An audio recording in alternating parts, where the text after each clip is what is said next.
So there's, for me, it's kind of like the challenge right now is, I would love to do a couple of things, a conference at the academic side, explore more like that side of the industry,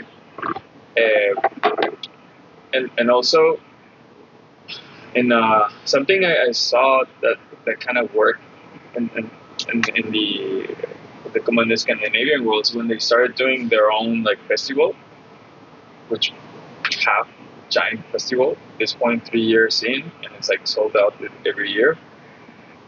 It kind of served as an umbrella to start doing Monday talks for industry folk, and that developed into the academy, the Mad Academy, and now it's school.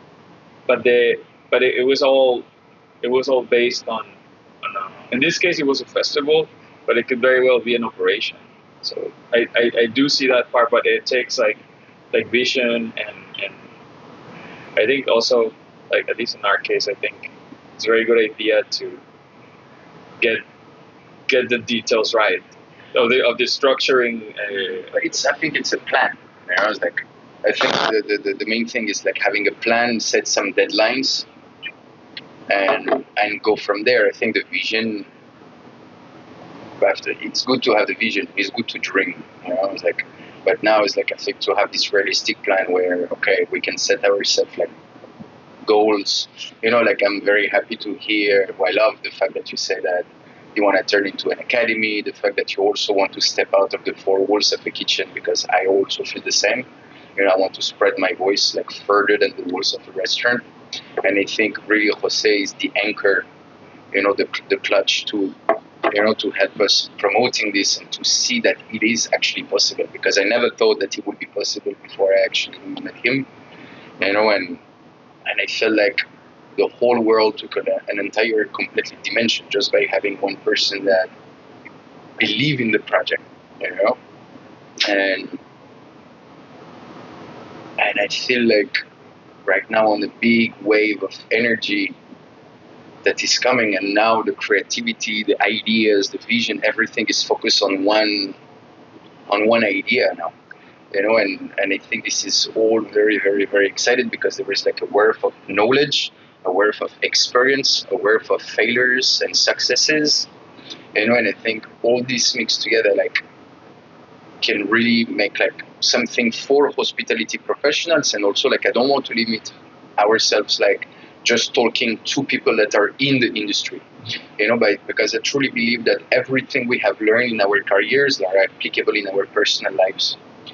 And you know, it's like how can, you know, like the original idea that we had was to teach the hospitality soft skills or teach wisdom through the lens of hospitality, you know, like communication, teamwork, reliability, punctuality, delegating, working together as a team, positivity, love, you know, all those kind of values that are so important that you can use also in your personal life.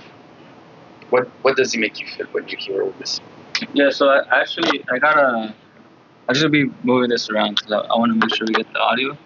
And I only got two of them, but when you said you saw three branches, you said you saw hospitality for sure very clearly, and then you said you saw production. So those are kind of like the suppliers, is what you're saying? Yeah, the kind of like the on the like food in the ground. Yeah. Kind of like the food soldiers and growing the pigs, growing the veggies, going on the fish boats, like the real like back end of the interaction with the natural products, not the los distributors. So, which is normally what we work with distributors, which is okay, but I'm just saying hear their voice.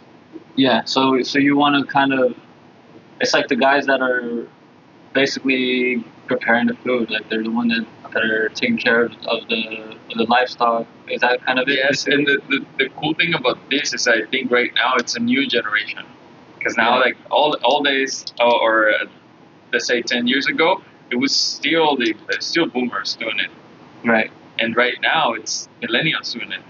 So you'll find people within 35 to 45 being like just listening to like Alice in Chains where they're feeding their pig. So it's like it's a different vibe, it's a different energy, and it's a different approach to do it.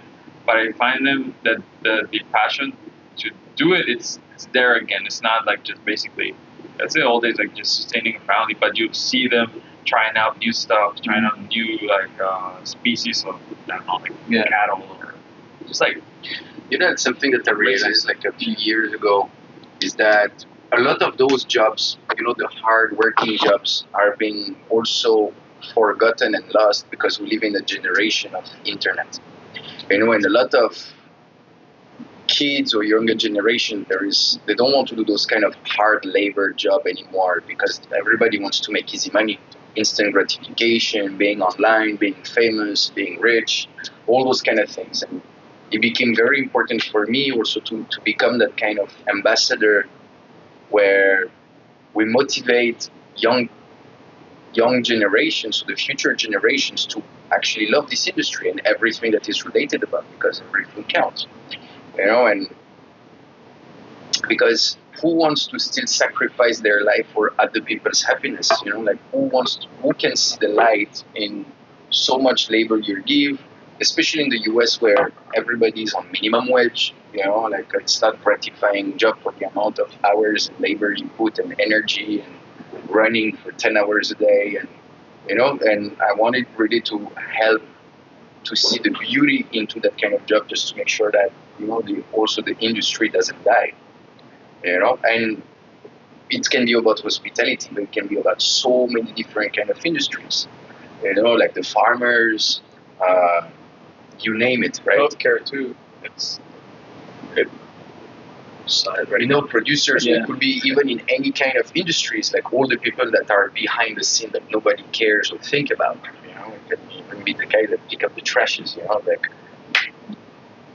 Yeah, no, it's. And I think there is a right now, but I think something that very important that's happening is that the platoon is being passed, and not necessarily like willingly. There's a lot of boomers that are passing right now, like this like 65 and up. They're passing now, and then their kids 45 are taking over the businesses. So I think that too, or having to take more responsibilities, or kind of having to wear that cap finally after like. And I think that it's right now it's a cool moment in a lot of industries because of that also, because you have this new generation that has to take over, and they've been postponing because I think I don't know if it's just a theory, but I think boomers just it's like my dad, no, it'd be like the classic like meme where it's like fixing something and like, hey, did you hand me this wrench? You're like, okay, hold this. No, not like that. Hold, no. ¿Sabes qué? Quítate. I'll do it. No, kind of thing. And I think again, right now, it's a new kind of generation taking over with new interests and new tools, which is like in this case, like now you have like all different channels and different tools to broadcast whatever you're doing. Because I don't know. I always hear the boomer in my head going like, "Well, it's just necessary. Just work, dude." No. But I think it is necessary. It's part of right now. Like you have to. Again, for me, it's like more archiving. You have to have you need to keep evidence of like whatever you're doing, because the years are gonna go by, and if you started doing it early, you have enough material to kind of stand out of your whole like generation. If you didn't create or worried or worked on at least keeping some evidence, have something. Have an experience in secondary. Here it's called second school. ¿Cómo se llama? Secundaria, middle school. So I was in middle school and I had one teacher, and they just moved schools, and she's I think it was math or chemistry or something, but I had to do like equations. In my older school, it was encouraged for you to do it in your, like mentally. So you didn't write like the whole. It looked good if you kind of save steps and you do it in your mind. So when I moved school, I didn't know this. So I did everything in my mind. So I finished first because found out we had a good math or whatever teacher in the other one. And she's like, oh, okay, like, what's the rest of it? I'm like, what do you mean? He basically accused me of copying my test. And she was like adamant about it, like, no negotiation, you copied, like this, you didn't do this. So I got like super pissed, of course. And so I basically just roll that thing and throw it at her face, which wasn't good. But after that, and growing up, I've always had this idea now that it's a good idea, even if it's not for you, for the world to have like evidence. Like you need to have a work on having at least one paper that shows something, or like just having a backup, so you don't get like accused. So that's something really that happened to be like really early on. And then I think of these like that. Like I don't see a lot of chefs, or I mean, in my case, kind of peers, just archiving stuff, or worrying about like like what's happening. It's like a legacy, right? Yes, and then you kind of like just. So for me, again, it's more like como a portero, como un goalie, kind of just recording stuff that I see that it's happening, and all this like, when people are talking, kind of listen up with the mic. Even not for me, like just so it gets recorded because I think it's something interesting that should be remembered. So I guess something also a little bit like that.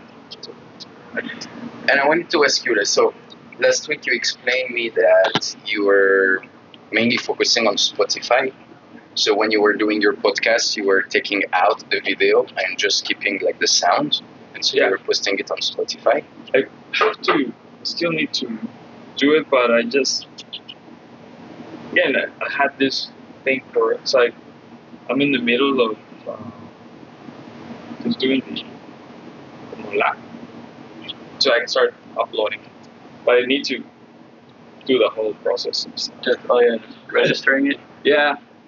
I think this audio is worth it too, because the other one was like.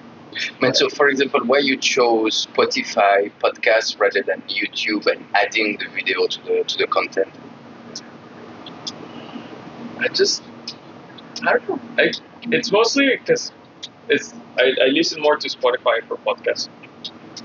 It's a personal, but also there's no one that's told me like. So like I realized my parents, for example, they always have been listening the radio, right? Like the radio was always playing at home, and you're used to hearing voices without the picture, so you can. I think like there is like a double side of it. It's like, or you can hear just the podcast and do what you do every day and just listening in the background, or at the opposite, you want the video and really be scotched in front of the screen to actually capture all the motions and the emotions, right? So I think it's two worlds, but now I realize it. It's two different paths. The good thing right now is that the Spotify just updated their own thing, and now you have the video with the. Yeah, you can do video on Spotify too. So that's new, but mostly because I use the platform to. Somehow I think I just thought it was easier, and then like one day I'll upload it to YouTube, kind of thing. But it's mostly just guidance. Like if I was somebody tell me like, no, you're better off doing it on YouTube, I'll do it on YouTube. So it's mostly like references, and I work a lot on like, especially because I do it in my downtimes. So. And have you met a lot of people that since you started this project like a year and a half ago? Aside from the guests that you invited on your podcast, did you actually meet a lot of people that wanted to go into your direction, or that wanted to collaborate with you to actually grow this channel and this initiative? Not really. I mean, yes and no, because I always kind of I always have my flag of like it's not a podcast, and I've had a few opportunities where I think it's destiny, like with Claudia Sandoval. That day, the cable decided not to work, with Zaragoza, which is also a big guy, as far as like following and stuff like impact uh, through the channels of like the industry. That they also something like it was a technical thing.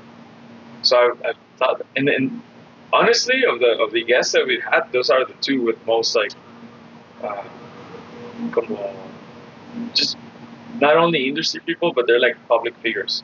Mm-hmm. So and it didn't work. And honestly, I didn't trip out on it. I'm like, there's a reason. There's a reason why it didn't work. Maybe I always blamed it on the audio. Like they deserved better audio. But it's stuff like that that just kind of what happens is that it just pushes me to get better till it happens because I'm very confident on stuff like that and it's mostly been people como technical advice that people with vision to kind of take it to the next step because not a lot of because everybody's thinking about the picking up another shift at McDonald's instead of doing a project that could potentially bring that tenfold, in other forms, and also I just think a lot of. I mean, this for me one of the biggest things I think everybody with me in the kitchen has had. We had the whiteboard talk, call it. It's very important for me for them to create a budget, to have their expenses as well managed as possible, and allow me, in a respectful way. I don't get into details, but to help to get some percentages in their head, because I've seen a lot of the guys here kill themselves with 3 jobs because they just want that Mustang. They want they want The new toy. they want the new toy, so they're like, hey, like I need more hours. I'm like, that's all there is. Like, there's not more. Like if I give you more hours, I have to take hours from him, and he's also como struggling. So stuff like that.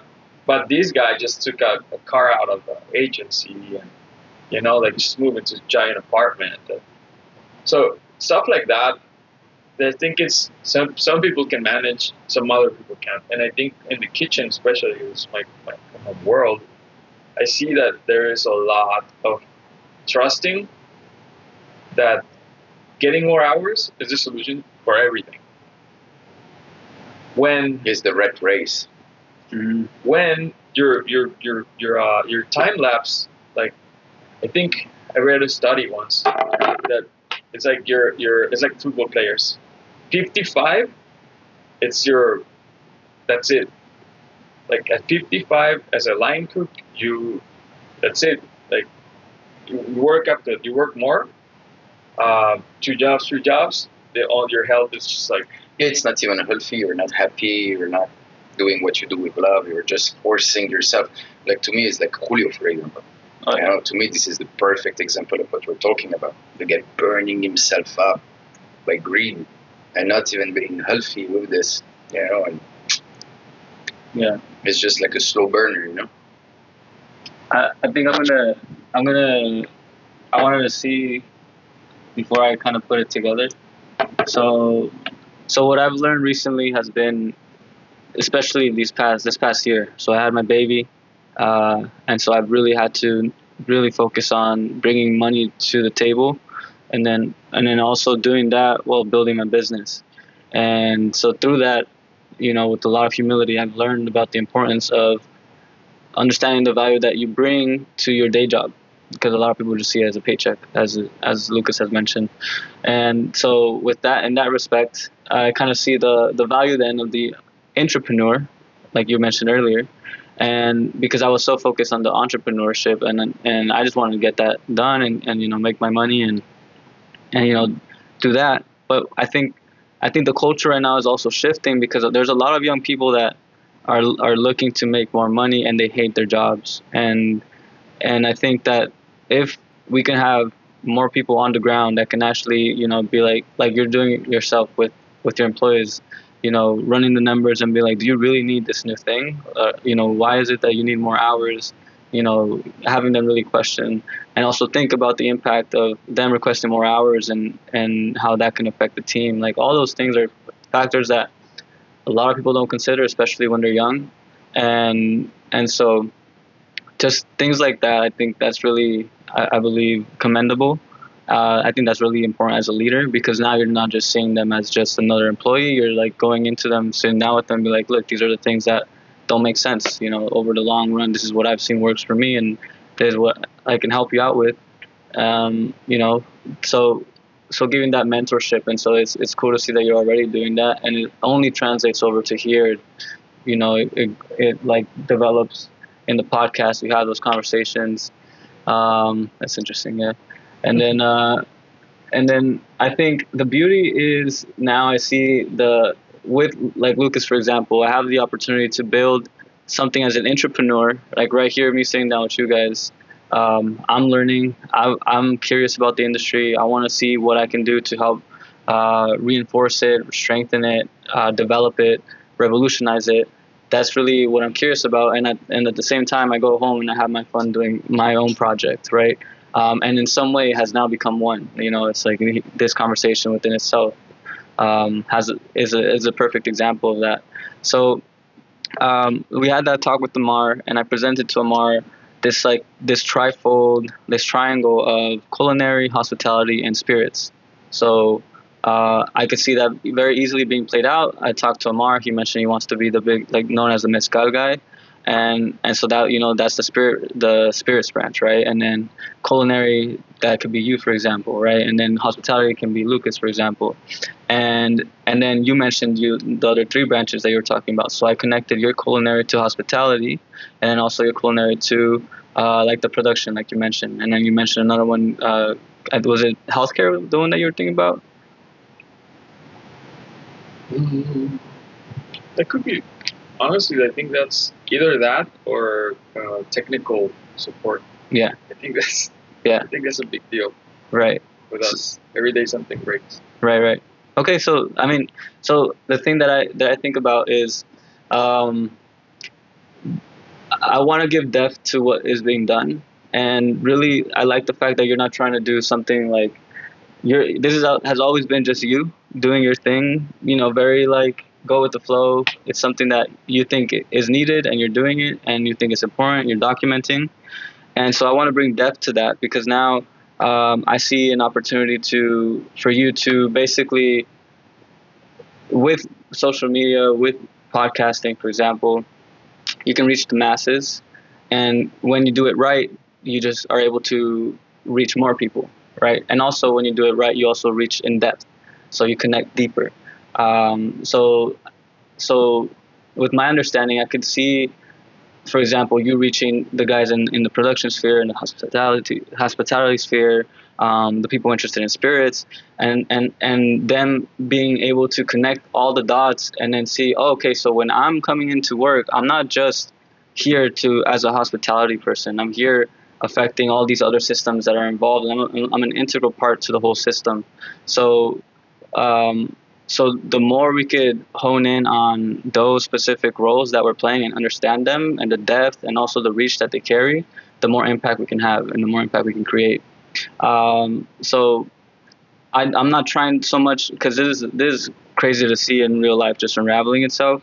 I'm not trying to control, like say, okay, it's going to be like this business, or it's going to be this thing, like it's going to be a podcast, or it's going to be, et cetera, et cetera. I think it's more important for me to play the role that I'm playing here and play it right, and make sure that I can act as a reinforcer for everybody else to step in deeper into their role and move from there. So that's kind of like the idea of the intrapreneur, right? And so with that being said, like I think about even like the technicalities and and this is where I want to contribute the entrepreneurship side, which will be, you know, emphasizing growth, emphasizing the technicalities, emphasizing what's going on even in the culture right now, in the general sphere, especially with technology, AI, etc. You mentioned it. There's a new generation coming in, and there's going to be even more new generations. So the way that, you know, it's going to be about being on top of what's new, but also being involved with what is right now. And I can definitely contribute to like what's new, what I'm seeing. For example, there's a big shift right now with AI, big culture shift. Even the kids right now, they're all growing up with social media. So right now, this is becoming a normal means of communication, right? And so you can reach the kids with this new technology. And so that also means like their minds within themselves will perceive life differently. Because you even mentioned that you're like, the boomer in me is like, why are you doing this? But now because you're tapped into what's new, and you're seeing and you're open, you're also like, oh, this is important. I gotta document. I gotta show something. I gotta create a legacy, but also connect other individuals to what I'm doing, and also help them out along the way. And that's great. And so now if you think about it, like the new kids are coming in, and they're already going to be thinking like that by default. You know, they're already going to want to be documenting. They're already going to be putting themselves out there. So that means that you're just flowing with the times. You're evolving. You're adapting. Yeah. I'll say those things. I don't know what else you. Yeah. Really quick. Yeah. Go ahead.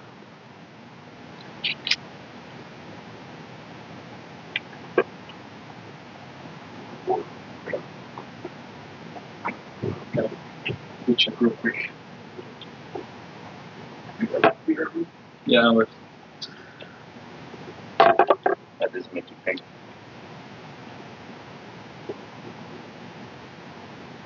I think if I can, I definitely could see it being like, I help them out.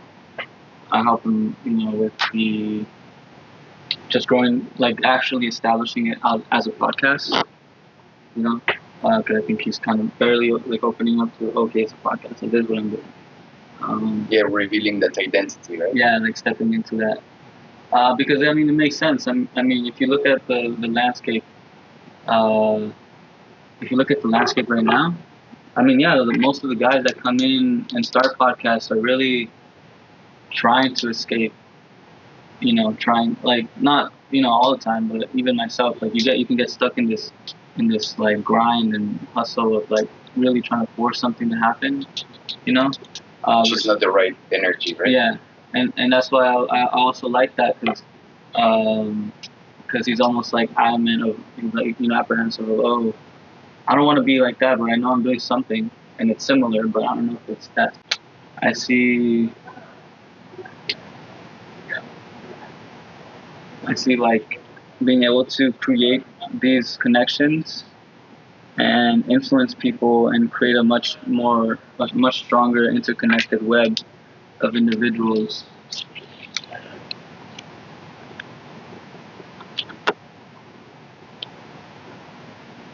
I mean, the way he sees it, like his ego needs to get bigger.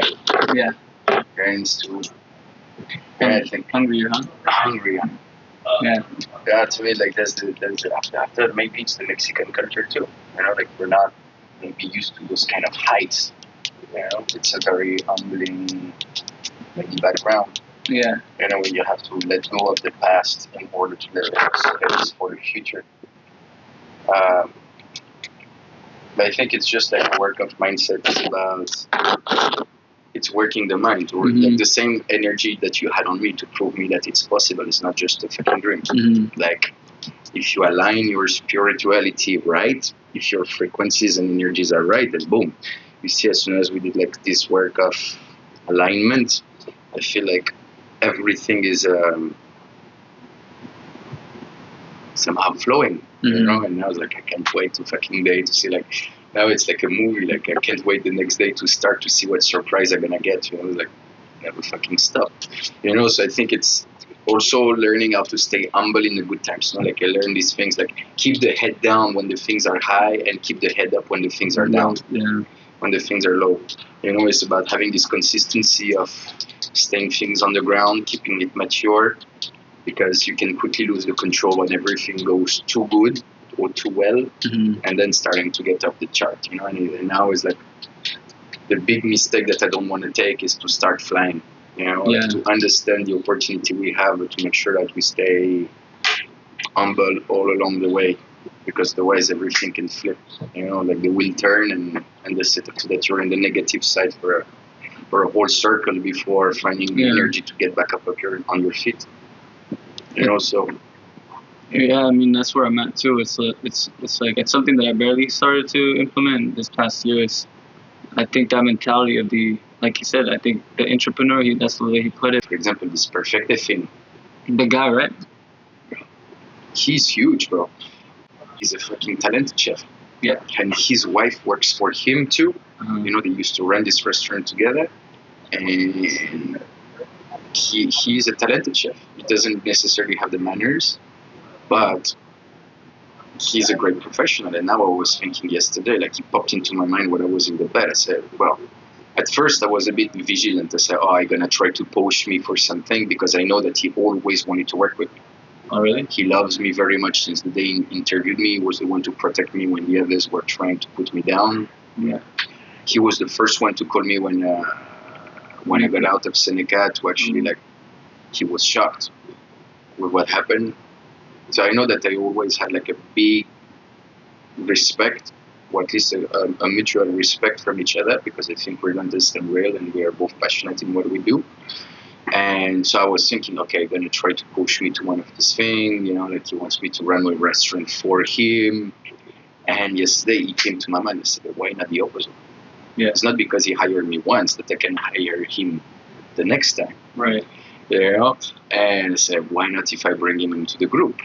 Why not if I bring him as a guest chef? Yeah. Why not if I bring him as a consultant? Yeah. Why not if I bring him as a guest for the podcast? Right. And what if I take the hand rather than him taking it?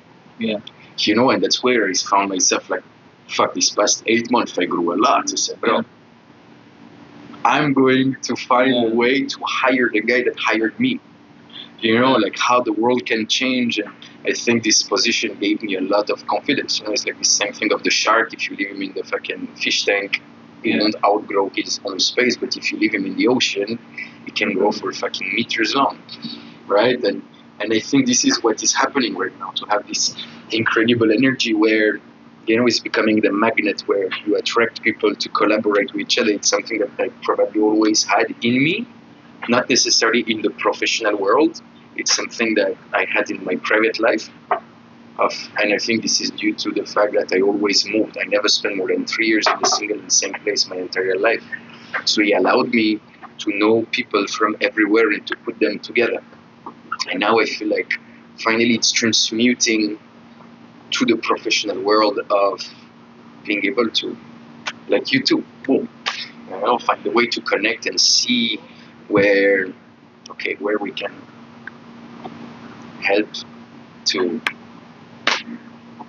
make magic happen, to make the magic operate.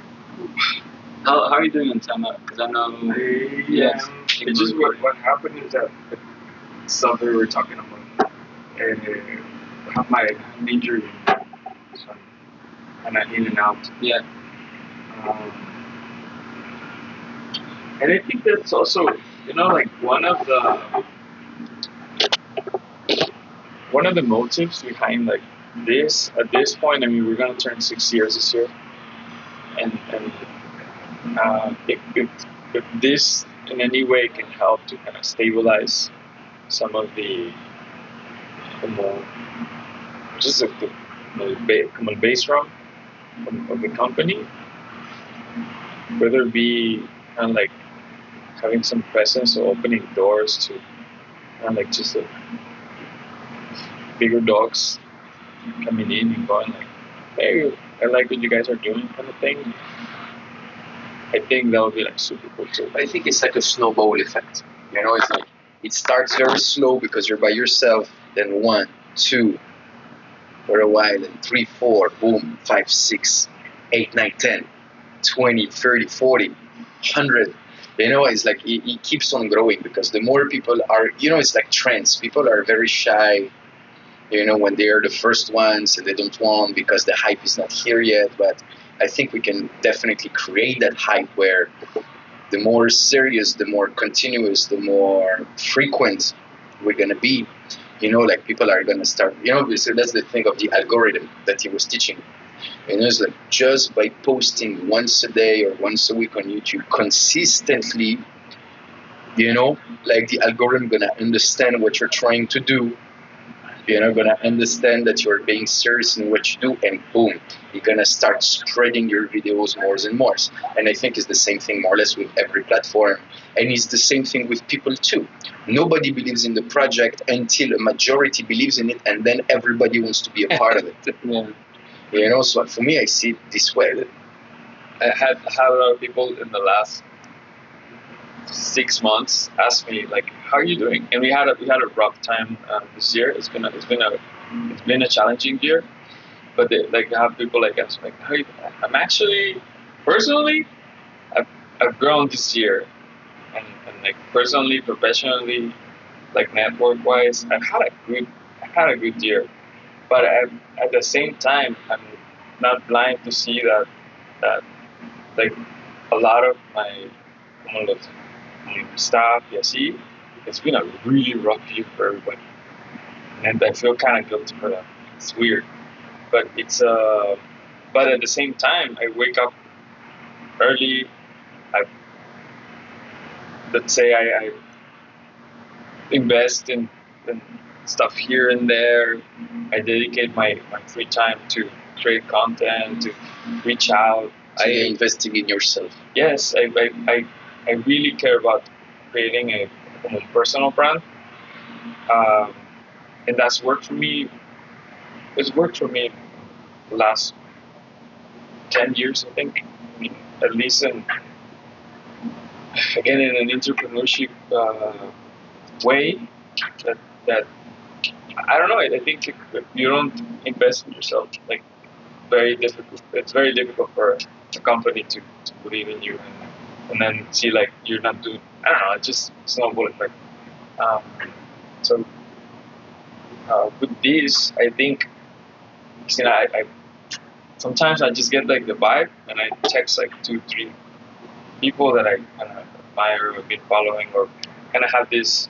I believe in like in the como social media engagement and friendships, if you will. Because of a couple of them have become real friendships out of that.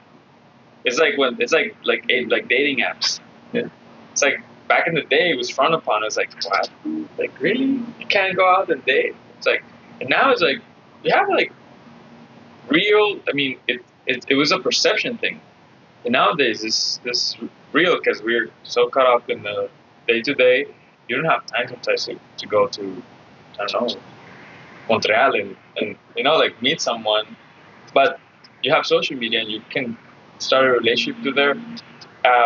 So I shoot out like, hey, and out of that, just this year, like I'm going to New York in November, just because of that. That's what I wanted to ask you. Did you get this consultancy gig in New York because of the podcast? Well, this is we're gonna do just a celebration como event.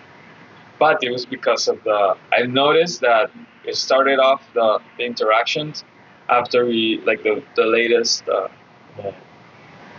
because I stopped broadcasting for like in March and May. We had like filming, and I was like, it's not a good time to. I don't want to upload nothing like. And then as soon as it's kind of like I was like, okay, I started to try to build momentum again, and I started like seeing like. So I got excited. So it's this, and then next year I'm going to Japan. So it's because I want to say the podcast, but I want to say like I do try to come on. I don't want to say makeup, but I try to cure my content and the stuff that we put out there, but I do like it to be organic. Like it can't be just image. So it's like this thing that we did. We got invited to do the free diving. Like I was scared as hell. I don't like open ocean. And it's cold and it's Baja and there's sharks. So I'm like, I was just all night thinking, I'm like, for a week. And then I'm there, I'm enjoying it, but I have to really get out of my comfort zone. I'm like, I can't just be like, oh yeah, we're going to scuba dive and stuff like that. And then probably just take like one picture out and stuff. We actually did go. I did get into the currents, and it's like I actually liked it a lot. But it's stuff like that that I mean, if we want this como gig. I think next step we're going Durango hunting. There's boars and venisons. Like, yeah, field trip can. Yeah, so I'm like, okay, I'm liking this ride, and I like that we can feed it feeds like each other, and it's organic content, and in a way, it's also pushing me out of my comfort zone of just being in the kitchen. So that's another thing. Like I through the como content creation,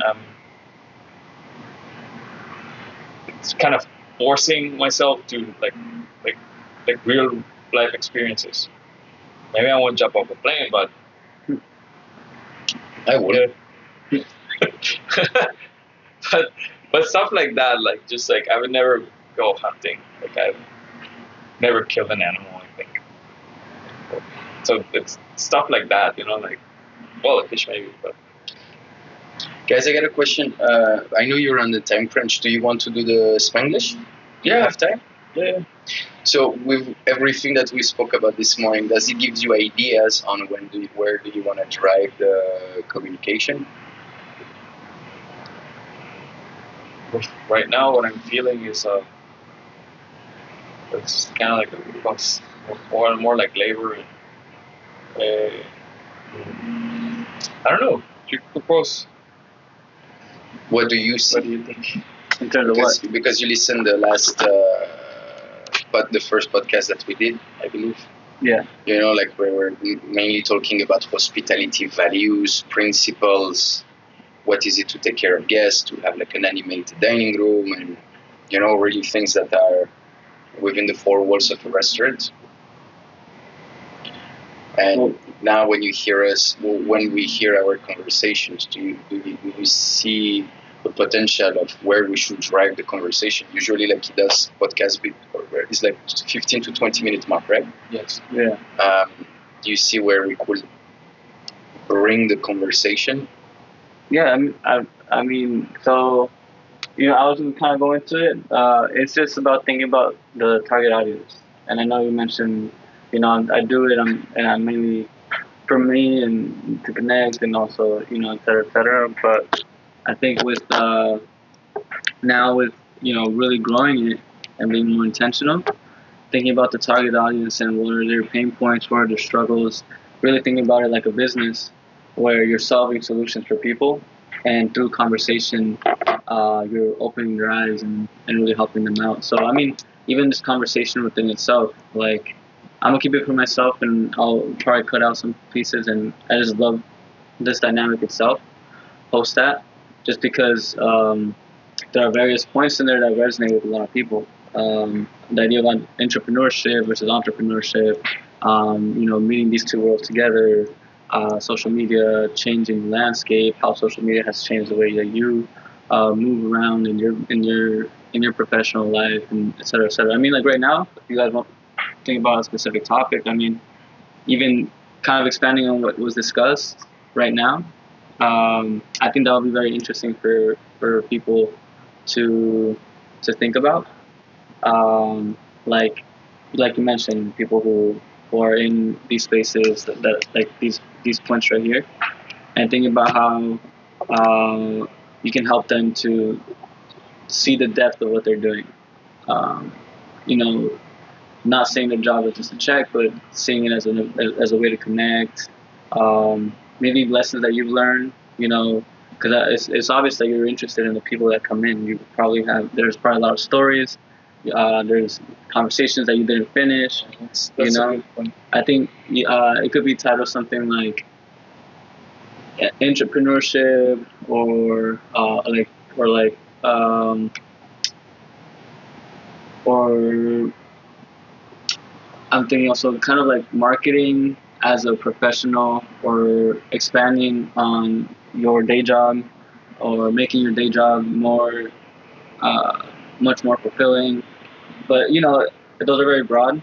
I think the conversation itself will really help it get more specific. And like you guys can bridge your worlds together and kind of see how. I think the something that scares a lot is entrepreneurship is not exclusive of each. They're not mutually exclusive. They could coexist. Yeah. They can coexist, and they normally do exist because we do have those quadrants where we can be at the same time. Like worker, the ¿cómo se llama? El cash flow quadrant thing. Yeah, I read it. You can have a job, and then you be self-employed, and then you'll have a business too, and then you have some investments. Yeah. That's not, doesn't take fight away each other. You can have all of those, and there's like suggestions on how it should be distributed as far as percentages, but that's something that. But that's the thing. What they explain in the cash flow quadrant is like it's a complete change of identity. It's not just applying skills. Like you have to. It's like completely different languages. It's like you're moving to a different country. Passing from another quadrant is like tomorrow you're moving to Japan. It's like, wow, it's a completely different culture, a new language, a new way to communicate with people, a new way to show respect. It's like you have to start from scratch. That's the topic. You got the model, you got some more depth, some more perspective. I think you guys can run on that, and it'll apply to every single guy in this little quadrant. Let's go. I'm ready.